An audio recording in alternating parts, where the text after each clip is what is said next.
देवाचं सरकार म्हणजे कसं आहे? देवा तुझं सरकार म्हणजे कसं आहे सांगू का? एकच दृष्टांत सांगतो का? 11 वाजलेली धुंद झाला तुझा दरबार याच्यावर. देवाचं सरकार कसं आहे?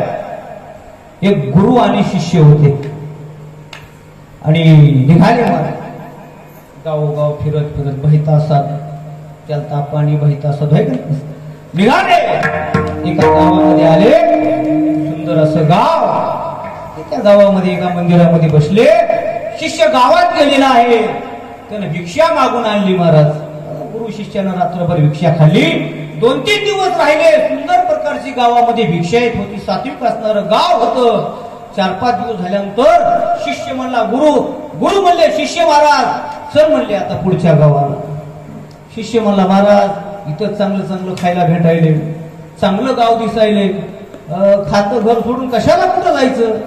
गुरु म्हणले अरे साधून फिरत राहिलं पाहिजे आणि गंगेनं वाहत राहिलं पाहिजे. चाल. शिष्य म्हणला मला इथंच बरं वाटायला, तुला यायचं का नाही म्हणले.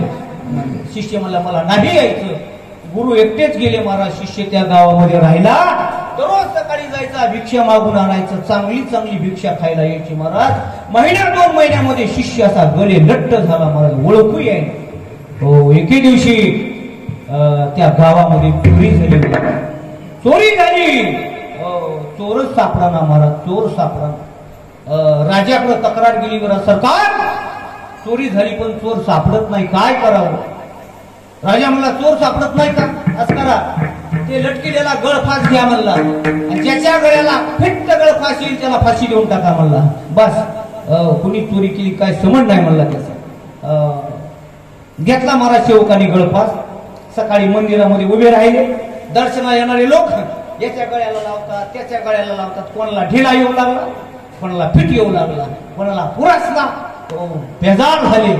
एक जण म्हणला होते मंदिरामध्ये बघा ना ते महाराज बसलेत म्हणला. शिष्य महाराज बघा त्यांच्या गळ्याला आला.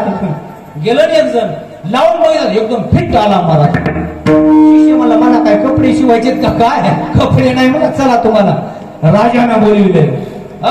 सरकार याच्या गळ्याला फिट आला म्हणले. असं का? देऊन टाका म्हणले फाशी त्याला. बाबा बाबा बाबा मला फाशी काय केलं म्हणला. काय नाही म्हणला, आमच्या सरकारनं सांगितलंय ज्याच्या गळ्याला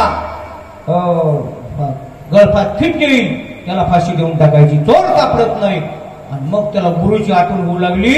आमचे गुरु म्हणू लागले थांबू नको इथं, मी ऐकलं नाही काय करू. मग त्यानं गुरुचं स्मरण केलं. गुरु महाराज वाचवा मला. गुरुला ध्यान. गुरु धावत आले. काय झालं म्हणले शिष्य? चुकलो म्हणला मी, तुमचं ऐकलं नाही, मला हे फासावर द्यायलेत म्हणजे.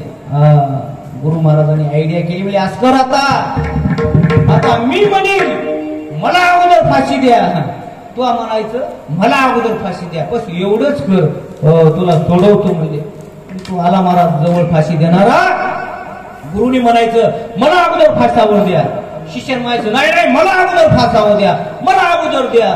अरे मला काय लावलं तू? मला फासावर वाचण्यासाठी लोक प्रयत्न करतात, तुम्ही फासावण्यासाठी प्रयत्न करता. हो काय म्हणले असं एवढं? राजाला बोलावलं महाराज. राजा म्हणला तुम्ही फासावण्यासाठी काय एवढी मरमर करता? त्या गुरुनं सांगितलं राजा आज खूप मोठा पर्व काळ आहे म्हणजे एकादशी, आणि आजच्या दिवशी जो कोणी फासावर जाईल तो परत या नगरीचा राजा होईल. राजा म्हणला असं आहे का काय? म्हणून तुमची मरमर चालली होय?